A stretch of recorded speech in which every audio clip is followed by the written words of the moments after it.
الله وبركاته. الحمد لله نحمده ونصلي على رسوله الكريم أما بعد فقد قال الله تعالى في كلامه المجيد والفرقان الحميد أعوذ بالله من الشيطان الرجيم إن الله وملائكته يصلون على النبي يا أيها الذين آمنوا صلوا عليه وسلموا تسليما اللهم صل على سيدنا محمد وعلى آل سيدنا. قال الله تعالى في كلامه المجيد والفرقان الحميد وما أرسلناك إلا رحمة للعالمين. وقال الله تعالى في كلامه المجيد والفرقان الحميد وما أرسلناك إلا كافة للناس بشيرا ونذيرا ولكن أكثر الناس لا يعلمون. صدق الله العلي العظيم. মহাসম্মানীয় মায়ের বিস্তারের দ্বিতীয় জুমার সমস্ত মুসল্লি আমরা সর্বাগ্রে সর্বপ্রথম আল্লাহ পাক সুবহানাহু ওয়া তাআলার দরবারে লাখ কোটি শুকর আদায় করি যে মহান রব্বুল আলামিন আমাদের সকলকে তার পবিত্র স্থানে একত্রিত করেছেন, আসার তৌফিক দিয়েছেন। দুনিয়ার সমস্ত সমস্যার সমাধান থেকে দুনিয়ার সমস্ত সমস্যার সমাধান করে আমাদের সকলকে তার পবিত্র স্থানে একত্রিত করেছেন। এই জন্য তার দরবারে আমরা শুকরিয়া জ্ঞাপন করি। সকলে উচ্চ আওয়াজে বলি আলহামদুলিল্লাহ। তারই পরে মরুদুল্লাহ তরুষ্কর মা বিল্লাহ জগৎগুরু বিশ্ব নবী আশরাফুল আম্বিয়া সাইয়্যিদুল মুরসালিন রাহমাতাল লিল আলামিন জনাব মুহাম্মদ রাসূলুল্লাহ সাল্লাল্লাহু আলাইহি ওয়াসাল্লাম তার উপর লাখ কোটি দরুদ ও সালাম আমরা আরেকবার বলি সাল্লাল্লাহু আলাইহি ওয়াসাল্লাম। পবিত্র মাহে রবিউল সানির আজকে সম্ভবত 10 তারিখ। দেখেন এভাবে করে রমজান আমাদের নিকটবর্তী এসে যাচ্ছে আস্তে আস্তে। এই কদিন আগে রমজান চলে গেল, আবার সামনে নিকটবর্তী এসে যাচ্ছে। তাহলে আমাদের জীবনের পরিসমাপ্তি ঘটছে। এটা একটা বিরাট ব্যাপার, যেটা আমরা কিছু মনেই করছি না। আমাদের জীবনের পরিসমাপ্তি ঘটছে, সময় শেষ হচ্ছে, আস্তে আস্তে আমরা কবরস্থানের দিকে ধাবিত হচ্ছি। এটা আমরা অনেকে ভালো ভুলে যাচ্ছি। একথা ভুললে হবে না, এটাই বাস্তব। একথা ভুললে চলবে না, আর এই কথাটাই বাস্তব। আমরা সকলেই আস্তে আস্তে করে কবরস্থানের দিকে ধাবিত হচ্ছি। আমাদের জীবনের সময় শেষ হচ্ছে, দিন অতিবাহিত হচ্ছে, মাস অতিবাহিত হচ্ছে, একটি বছর অতিবাহিত হচ্ছে। সুতরাং আমাদের ভিতরে পরিবর্তন কত এসেছে এটা আমরা জানি না। যদি আমরা নিজেদেরকে পরিবর্তন না করতে পারি এখনো পর্যন্ত, তাহলে আমাদের মার নির্ধারিত। এত শোনার পরে, এত বোঝার পরে যদি আমরা পরিবর্তন না হই, তাহলে মার থেকে কেউ ন্যায় করতে পারবে না। বিশ্ব নবী মুহাম্মদ রাসূলুল্লাহ সাল্লাল্লাহু আলাইহি সাল্লাম বলেছেন, যে ব্যক্তি কোনো কথা শুনলো, শোনার পরে আমল করলো, একটা কথা শুনলো তারপরে সে আমল করলো, তাহলে তার আখিরাতের জন্য মঙ্গলময়। যদি সে শুনলো, বুঝলো, আমল করলো না, তার যে দুঃখজনক আর কেউ নাই। সুতরাং আজ 22 বছর ধরে আমি জুমার নামাজে আপনাদেরকে বিভিন্ন রকম বয়ান শোনাচ্ছি, ওয়াজিব শোনাচ্ছি। কতটা পরিবর্তন হয়েছে সেটা আমি জানি না, আল্লাহ পাক জানেন। তবে নামাজ যদি কোনো ব্যক্তি পড়ে, তাকে থেকে অনুভব করা যায় নামাজের পরিবর্তন হয়েছে। নামাজ কোনো মানুষ পড়ছে, আপনি তার থেকে ফলো করুন, আপনি বুঝতে পারবেন যে মানুষটার ভিতরে কতটা পরিবর্তন হয়েছে। পরিবর্তন হবে নামাজের ভিতরে, পরিবর্তন হবে পারিবারিক জীবনে, পরিবর্তন আসবে সামাজিক জীবনে, সমস্ত লাইফে পরিবর্তন আসবে। তখনই একটা মানুষকে ইমানদার বলে আখ্যায়িত করা সম্ভব। সুতরাং আমি আগে কয়েকটি কথা বলিনি, আমি বলে যাব। আমাদের মসজিদের বাইরে একজন মহিলা বসে আছে, যার মায়ের হাড়ের অসুস্থ, তিনি গত জুমা এসেছিল, আজও এসেছে, তিনি বসে আছেন বাইরে। আপনাদের যারা সহযোগিতা করছে, ইচ্ছা সকলে সহযোগিতা করবেন তাকে ইনশাআল্লাহ। আর একজন ভাই সাহেব এসেছেন বসিরহাট চাঁপাপুকুর মাদ্রাসা থেকে, মাদ্রাসা দারুল কুরআন। এই মাদ্রাসায় আমি গেছি, অনেকেই গেছে এখান থেকে। সে মাদ্রাসায় দোতলায় কাজ চলছে, যদি তারা সহযোগিতা করতে ইচ্ছা হয় ইনশাআল্লাহ সকলেই সহযোগিতা করবে। মাদ্রাসার সহযোগিতা করলে দুটো সওয়াব আমি আগেও বলেছি, একটা আল্লাহর পথে দান করার সওয়াব, আর একটা হচ্ছে এতিম বাচ্চাদের দিকে দান করার একটা সওয়াব। সুতরাং দুটো সওয়াব আছে, এটা আপনারা মাথায় রাখবেন। আমি যে দুটো কথা বললাম, একটা দারুল কুরআন মাদ্রাসা, আর একটা একজন মহিলা বাইরে বসে আছেন, তাকে সাহায্য করবে। আলহামদুলিল্লাহ। যাই হোক, কোরআনে কারীম থেকে দুইটি আয়াত তেলাওয়াত করেছি। এই বায়ান কয়েক জুমা ধরে চলছে আজকে মসজিদে।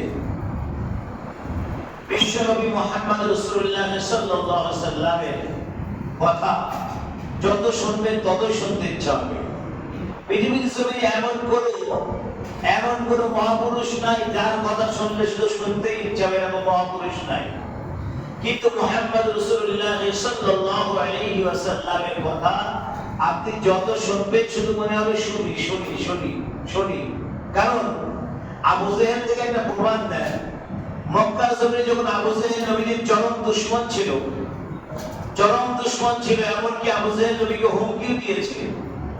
আমার নবী কাবা শরীফের পাশে বসে কোরআন তেলাওয়াত করছে, আবু জেহেল তার দলবল নিয়ে শুনতে এসেছে, কোরআন শুনতে এসেছে, কোরআন শুনছে। কোরআন শুনতে শুনতে সকাল হয়ে গেছে, খেয়াল নেই। তাহলে জবান আমার নবীর, কোরআন আল্লাহ, জোরে বলবেন না সুবহানাল্লাহ। জবান আমার নবীর, কোরআন আমার আল্লাহ, তেলাওয়াত করছে আমার নবী। তাহলে কত সুন্দর মধুর লাগবে শুনতে।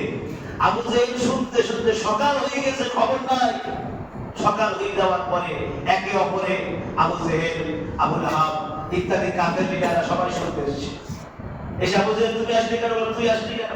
খাবে না বলে, এই শোনো, আজ থেকে মিটিং ডাকবো, আজ সন্ধ্যায় মিটিং আছে, সবাই মিটিং হাজির হবে। মিটিংয়ে হাজির হলো। আবু জেহেল বলছে, দেখো তোমরা কেউ কোরআন শুনবে না, মুহাম্মদ সাল্লাল্লাহু আলাইহি ওয়াসাল্লামের কাছে কেউ যাবে না, তার কথা শুনবে না, তার কোরআনও শুনবে না, খবরদার কেউ শুনবে না। এই কথা বলার পরে এখন উতবা সাহেব তিনিও কোরআন শুনতে আসতেন। আবু জেহেল মনে করতেছে, আমি তো সবাইকে বারণ করেছি, কেউ আসবে না, ও গোপনে এসে হাজির, কাবার পাশে কোরআন শুনছে। বিশ্বনবী মুহাম্মদ রাসূলুল্লাহ সাল্লাল্লাহু আলাইহি ওয়াসাল্লামের জবানের তেলাওয়াত শুনছে। শুনতে শুনতে একই অবস্থা, সকাল হয়ে যায়। এখন তাড়াহুড়ো করতে ধাক্কা লেগে যায়। তুই কে? বলে, আমি উতবা সাহেব, তোর বারণ করেছিলাম কালকে আসবে, তুই আসলি। বলে, মাতব্বরি কম করো, তুমি বারণ করেছিলে আসবে না, তুমি আসলে কেন সেটা আগে বলো। তুমি তো সবাইকে বারণ করেছিলে, তুমি আসলে কেন কোরআন শুনতে? বলে, এভাবে করলে হবে না, কোরআন শোনার নিষেধাজ্ঞা জারি করতে হবে। আল্লাহ পাক কোরআনে সেটা বলছেন, আকালাল্লাযীনা কাফারু লা তাসমাউ লিহাযাল কুরআন ওয়ালগাউ ফীহি লাআল্লাকুম তাগলিবুন। এভাবে আইন করলে হবে না, কোরআনের নিষেধাজ্ঞা জারি করতে হবে, যেন কোনো মানুষ কোরআন না শুনে সেখানে না যায়। কিন্তু আজকে আপনি বলুন, সেই মক্কা মদিনায় কোরআন কি বাকি আছে? কোরআন পৌঁছাতে বাকি আছে? সেখান থেকে নিয়ে হাজার হাজার কিলোমিটার দূরে সেখানে কি কোরআন পৌঁছাতে বাকি আছে? আজকে বর্তমান বিশ্বে এমন কোন দেশ নাই যেখানে কোরআন পৌঁছায় নাই। আবু জেহেল চেষ্টা করেছে ইসলামকে দমিয়ে দেওয়ার জন্য, ইসলামকে থামিয়ে দেওয়ার জন্য। আবু লাহাব চেষ্টা করেছিল, উতবা সাইবা চেষ্টা করেছিল, কিন্তু কেউ পারেনি। এটা কালাম হচ্ছে কালাম, আমার আল্লাহর কালাম। আল্লাহ বলছে, তোমরা আমার সাথে চ্যালেঞ্জ করো না, আমার সাথে তোমরা চ্যালেঞ্জ করো না। এই কোরআন আমার, এটা বিশ্বের জমিনে পৌঁছানো আমি আল্লাহ, আমার দায়িত্ব। যদি বলুন সুবহানাল্লাহ। কোরআন তামাম বিশ্বের জমিনে পৌঁছাবো, সব জায়গায় পৌঁছে যাবে কোরআন। কোরআনের দাওয়াত মানুষ গ্রহণ করবে, কোরআন বুঝবে, পড়বে। কোরআনটা হচ্ছে আমাদের একটা জীবন ব্যবস্থা। কোরআন আমাদের একটা জীবন ব্যবস্থা আমরা মনে করব, কিন্তু যারা আমরা পড়তে পারি না, আফসোস, দুঃখজনক লাগে যারা কোরআন পড়তে পারে না। মুসলমানের ঘরে জন্ম নিয়েছি আমরা, আর কোরআন পড়তে পারি না, হায় আফসোস আফসোস। যখন আপনাকে কবরে হাসরের ময়দানে জিজ্ঞাসা করবে কোরআনে কি আমি এটা বলেছিলাম, এটা বলিনি আমি, আপনি বলবেন আল্লাহ আমি জানি না, আমি তো বলিনি জীবনে, বলিনি, বুঝিনি কোরআন, কি বুঝবো কি বলবো। তাহলে কোরআনটা প্রত্যেকটা মুসলমানদের অবধারিত করা, পড়তে জানা শেখা।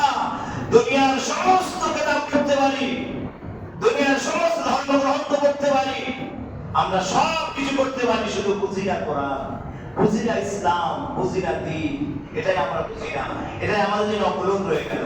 আজকে যদি আপনি কোরআন পড়তে পারেন, কোরআন খুলুন, কোরআন খুলে পড়ুন, বলুন আল্লাহর কালাম কত সুন্দর লাগবে, একবার বলুন সূরা ইয়াসিন, বলুন সূরা রহমান, আপনারা তেলাওয়াত করুন, ফজরের পরে দেখবেন কত মজা লাগবে, কত সুন্দর লাগবে। আলহামদুলিল্লাহ, এই কোরআন নাযিল হয়েছে গারে হিরায়, মুহাম্মদ সাল্লাল্লাহু আলাইহি ওয়াসাল্লাম গারে হিরা অবতীর্ণ বসে আছেন। সে সময় জিবরাইল আলাইহিস সালাম কোরআন নিয়ে এসেছেন, কোরআন নিয়ে এসে আমার নবীকে বলছেন ইকরা বিসমি রাব্বিকাল্লাযী খালাক, বলুন হে নবী আপনি বলুন। নবী বলছে আমি তো লেখাপড়া জানি না। আল্লাহ বলছেন জিবরাইল আমার নবীর সিনার সঙ্গে তোমার সিনায় একটা চাপ দাও, একবার জোরে বলুন সুবহানাল্লাহ। নবীর সিনার সঙ্গে জিবরাইল আলাইহিস সালামের সিনায় একটা চাপ দিল, জিবরাইল বলছেন ইকরা বিসমি রাব্বিকাল্লাযী খালাক, আমার নবী বলছেন ইকরা বিসমি রাব্বিকাল্লাযী খালাক, একবার জোরে বলুন সুবহানাল্লাহ। গারে হিরায় নবীর উপরে অবতীর্ণ হয়েছে, যে গারে হিরা জমিন থেকে অন্তত কমপক্ষে 200 কিলোমিটার, 200 ফুট উপরে হবে, 200 ফুট উপরে কমপক্ষে হবে, এত রাস্তা। সেখানে আমার নবী বসতেন, নামাজ পড়তেন, ইবাদত করতেন, উম্মতের জন্য দোয়া করতেন। আর মা খাদিজা সেই জায়গায় আমার নবীর জন্য খানা নিয়ে যেতেন, খাদ্য সেই জায়গায় নিয়ে যেতেন। তো যাই হোক, যে কোরআন আজকে আমাদের কাছে আছে, আজকে আমাদের প্রত্যেকের বাড়িতে কোরআন রাখা আছে, বলে না সেই শবে বরাতের সময় একটু পড়ি, রোজার সময় একটু পড়ি। তাই কোরআনটা নাযিল হয়েছে শবে বরাতের সময় পড়ার জন্য, আর রোজার সময় পড়ার জন্য কোরআন নাযিল করেছে আল্লাহ না, কোরআন এজন্য নাযিল করা হয় নাই। আল্লাহ বলেছেন কোরআন নাযিল করেছি আমি এই জন্য পৃথিবীর মানুষকে অন্ধকার থেকে আলোর রাস্তা দেখাতে পারবে, একবার জোরে বলুন সুবহানাল্লাহ। আমার নবীকে আল্লাহ বলেছেন আলিফ লাম রা কিতাবুন আনজালনাহু ইলাইকা লিতুখরিজান নাসা মিনাজ যুলুমাতি ইলান নূর। কোরআন নাযিল করেছে হাবিবের খেয়াল তোমার উপরে, বিশ্বের জমিনে যত আম্বিয়া আলাইহিস সালাম এসেছে, কেউ কোরআন চোখে দেখে না, কাউকে আমি কোরআন দেই নাই। আমি মাত্র আমি যে নবীর উপরে দয়াবান হই, যে উম্মতের উপরে দয়াবান হই, সেই উম্মতের উপরে আমি এত সুন্দর কিনা অবতীর্ণ করে জেনে বলে সুবহানাল্লাহ। এজন্য আল্লাহ আমাদের উপরে কোরআন, আমার নবীর উপরে কোরআন অবতীর্ণ করেছেন। আজ তার কওম, তার উম্মত সেই কোরআনে কারীম পাঠ করছে। আজকে কোরআন যাদের বাড়িতে আছে অন্তত পক্ষে সকালে এক আয়াত, বিকালে সন্ধ্যে এক আয়াত অন্তত তেলাওয়াত করবেন। সকালে এক আয়াত, বিকালে একটা আয়াত হলে আপনি ডেইলি পাঠ করুন, এক আয়াত হলে আপনি ডেইলি পাঠ করুন, প্রতিদিন পাঠ করুন একটা কোরআনে কারীম। সকালে এক আয়াত পড়ুন, বিকালে সন্ধ্যায় এক আয়াত পড়ুন, একটা আয়াত পড়ুন, আপনার সকালে একটা করে আয়াত পড়ুন, একটা উপরে 10টা নেকি, সুবহানাল্লাহ, একটা উপরে 10টা নেকি। যে পাশে বসে শুনবে সেও নেকি পাবে। কি কোরআন আমাদের কাছে আল্লাহ দিয়েছেন চিন্তা করে, যে পড়বে সে পাবে, যে শুনবে সেও সওয়াব পাবে, যে পড়তে পারে না কোরআন খুলে হাত বাড়াবে সেও ওকে 10টা নেকি পাবে, একবার জোরে বলুন সুবহানাল্লাহ। আমার আল্লাহর ওয়াদা, যারা কোরআন করে দেখলো এ আল্লাহ এটা তোমারই কালাম, আমি পড়তে পারি না, আল্লাহ আমি পড়তে পারি না, আমি অবুঝ, আল্লাহ আমি পড়তে পারি না, তোমারই কালাম, এই কথা বলবে, কোরআনটা খুলে দেখবে। আল্লাহ বলছে যতবার অক্ষরে হাত ঘোরাবে প্রত্যেকটা অক্ষরের বিনিময়ে আমি আল্লাহ 10টা করে নিয়ত নামায় আমি লিখে দেব, জোরে বলুন সুবহানাল্লাহ। আজকে সেই কোরআন আছে আমাদের কাছে, সেই কোরআন আছে আজকে আমাদের কাছে। আমরা যেটা পড়তে পারি না, যেটা আমরা পড়তে পারি, যেটা বুঝি না, কোরআন কি বলছে এই সম্পর্কে আমাদের কোনো আইডিয়া নেই। কোরআনের বিধান যদি আমি আপনি মেনে চলি, কোরআন আইনত ভাবে আমরা যদি মেনে দুনিয়ায় জীবন যাপন করি, আমাদের মধ্যে কোনো অশান্তি আসবে না, কোনো ঝামেলা হবে না, কোনো সমস্যা খারাপ হবে না। কিন্তু কোরআনকে যেই আপনি হক কথা বলবেন আপনি খারাপ, কোরআনের কথা যেই আপনি আলোচনা করবেন, কোরআন থেকে যে আপনি আলোচনা করবেন, আপনি সবচেয়ে বাজে নিকৃষ্ট মানুষ হয়ে যাবেন। হক কথা বললে জামানায় কোনো সমস্যা, বিরাট সমস্যা। কারণ আমার বাপ সন্তান, আমি হকের কথা যদি বলি আমার বাপ রাগ করবে আমার উপরে, আমার চাচা সুদ খায়, আমি যদি সুদের কথা বলি আমার চাচা আমার উপর রাগ করবে। হক কথা বললে বিপদ। তার মানে কোরআনে কারীমের কথা আপনি যেখানে বলবেন সেখানে বিপদ। কারণ কোরআনটা হচ্ছে সত্য, সৎ পথে চলে, সত্য কথা বলে কোরআন। কোন অসৎ কথা কোরআন কোনোদিন বলে না।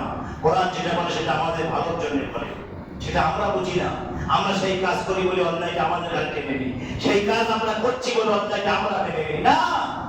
এটা মানবেন, এটা করবেন না। আজকে পৃথিবীর জমিনে দেখা যায় বিভিন্ন মসজিদের সেক্রেটারি, সভাপতি সবাই সুদখোর, প্রায় মসজিদে দেখা যায় সবাই সুদখোর। কিন্তু যেই সুদের বিষয়ে আমি বলতে যাব, ইমাম সাহেব খারাপ, বাজে ইমাম সাহেব। কিন্তু সমস্যা কিছু নাই, সমস্যা কোনো কারণ নাই। বাজে হোক, খারাপ হোক, জঘন্য হোক, নোংরা হোক, কিন্তু আমি তো আপনাকে মারি নাই, আমি তো আপনাকে হক কথা বলেছি, কোরআনের কথা বলেছি, কোরআনের দাওয়াত দিয়েছি আমি আপনাকে। যদি আপনি খারাপ ভাবেন আমাকে না, কোরআন কি খারাপ ভাবতে পারেন, আমার কোনো সমস্যা নাই। কথা বুঝতে পেরেছেন? সুতরাং যখনই আপনি হকের বিরুদ্ধে, হকের সম্পর্কে আলোচনা করবেন আর না হকের সম্পর্কে আপনি আলোচনা করবেন, তখন আপনি পৃথিবীর নিকৃষ্ট মানুষ হয়ে যাবেন। আজকে বিভিন্ন দেশে বিভিন্ন ভাবে দেখা যাচ্ছে যারা হক নিয়ে যারা লড়াই করছে, হক নিয়ে লড়াই করেছিল আল্লামা মুফতি আল্লামা দিলাওয়ার সাইদি রহমাতুল্লাহ, যিনি হক নিয়ে লড়াই করেছিলেন, আজকে তিনি পৃথিবীর জমিন থেকে বিদায় নিয়ে চলে গেছেন। হক নিয়ে যারাই লড়াই করেছেন তিনি দীর্ঘ 10-12 বছর জেলখানায় সময় কাটিয়েছেন। আল্লামা রুমি রহমাতুল্লাহ বলছেন, এখন বর্তমান আলেম ওলামা দেখা সম্ভব নয়, আলেম ওলামার জামানা এখন শেষ হয়ে গেছে। আলেম ওলামা যদি খুঁজতে যাও জেলখানায় গিয়ে খোঁজো, আলেম ওলামারা জেলের ভিতরে আবদ্ধ হয়ে গেছে। তিনি বুঝতে পেরেছেন যে যারা হাক্কানি আলেম, যারা হাক্কানি আলেম তারা বাইরে খুঁজছে না, তারা জেলখানার ভিতরে খুঁজতেছে, যাও সেখানে গিয়ে তালাশ করো। তাহলে হক কথা যখনই আপনি বলবেন তখনই আপনি দুশ্মন। হক কথা বলতে গেলে সব জায়গায় সমস্যা, কিন্তু হয় সমস্যা হোক, সমস্যার মোকাবিলা আমি করতে চাই আলহামদুলিল্লাহ। হক কথা বলবো, যখনই কোরআনের কথা বলবো, আপনার গায়ে লাগতে পারে, আমার গায়ে লাগতে পারে, সেটা কোনো ব্যথা নিতে হবে না, সে কথা আপনাকে মানতেই হবে, শুনতেই হবে, যেটা কোরআনের কথা, এটা হক কথা বলেছে। সুতরাং বিশ্বনবী মুহাম্মদ রাসূলুল্লাহ সাল্লাল্লাহু আলাইহি ওয়াসাল্লামের কিছু কথা আলোচনা করা হলো না, আলহামদুলিল্লাহ সময় শেষ হয়ে গেছে। আমার নবী মা হালিমাতুস সাদিয়ার ঘর থেকে মা হালিমাতুস সাদিয়া আমার নবীকে মক্কায় ফিরিয়ে নিয়ে গেলেন, আমিনা করে ফিরিয়ে দিলেন। আমিনা, তোমার সন্তানকে কারা মারতে এসেছিল, তোমার সন্তানকে পাহাড়ের বুকে কারা যেন বুক চিরে ফেলেছিল, আমার ভয় হচ্ছিল আমিনা, এজন্য আমি তোমার সন্তানকে নিয়ে চলে এসেছি। মা আমিনা বুঝতে পারছেন না ব্যাপারটা কি হচ্ছে, হালিমাতুস সাদিয়া বুঝতে পারছেন না যে মুহাম্মদ রাসূলুল্লাহ সাল্লাল্লাহু আলাইহি ওয়াসাল্লামের সিনা চাপ হয়েছে, ওপেন হার্ট সার্জারি, সিনা চাপ হয়েছে। আমার নবীর মা হালিমার গিয়ে একবার সিনা চাপ হয়েছে, আল আরশে আজিমে যাওয়ার আগে আরেকবার সিনা চাপ হয়েছে, এর মাঝখানে নবীর মোট 3 বার সিনা চাপ হয়েছে। তো যাই হোক, মেন কথা যেটা হচ্ছে আলোচনা বিশ্ব নবী মুহাম্মদ রাসূলুল্লাহ সাল্লাল্লাহু আলাইহি ওয়াসাল্লামের আলোচনা চলছে, সেই রবিউল আউয়াল থেকে নিয়ে পর্যন্ত আগামীতেও চলবে ইনশাআল্লাহ। আপনারা রাজি আছেন তো? কথা বলেন। এই আলোচনা শুনে সমস্যা নাই তো? এই আলোচনা চলবে এখন যতদিন সম্ভব। এই আলোচনা যতদিন শেষ না হবে, আবার নবীর জীবনী, নবীর হিস্টোরি শেষ না হবে, ততদিন পর্যন্ত এই আলোচনা চলবে, আলহামদুলিল্লাহ সমস্যা নাই। আরেকটা কথা বলি, মসজিদের বিষয়ে আমি কয়েকটি কথা বলব। আপনারা যারা জুমায় নামাজ পড়তে আসেন, আচ্ছা জুমার নামাজ যারা পড়তে আসেন সপ্তাহে একদিন, তাহলে মসজিদের পাশে যদি আপনি 2 টাকা দেন, 2 টাকা দেন, 3 টাকা দেন, এটা কেন বাজে লাগে, খারাপ লাগে না? এটা নিজের কাছে যে আমি সপ্তাহে একদিন আসছি, মসজিদ 10 টাকা মতো দেই, 10 টাকা বাক্সে ফেলি, এটা ভালো ব্যাপার।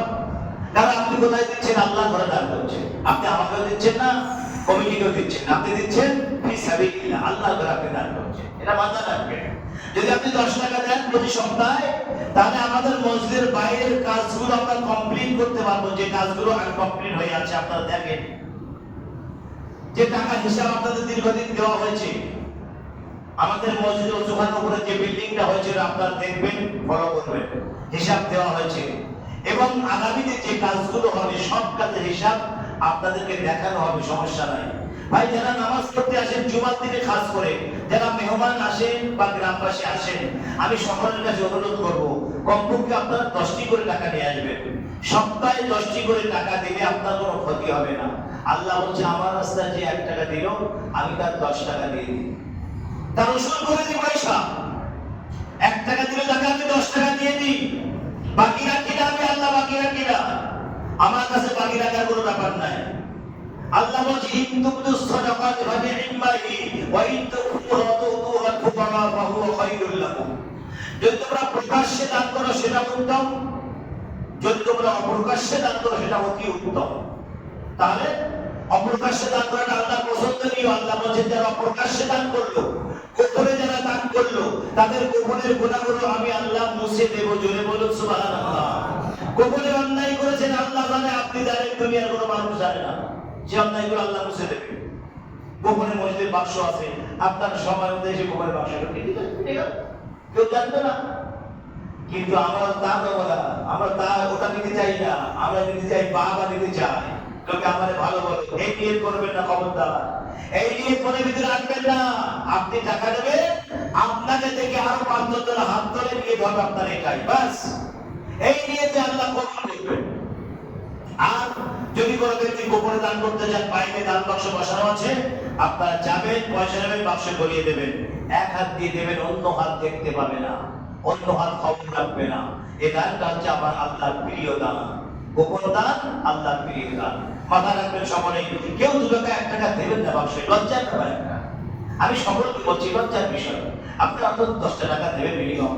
10 টাকা দিলে আমাদের মসজিদের কাজগুলো সম্পূর্ণ হবে ইনশাআল্লাহ। আল্লাহ পাক আমাদের সকলকে শোনা এবং বোঝার চাইতে বেশি বেশি আমল করার তৌফিক দান করুন।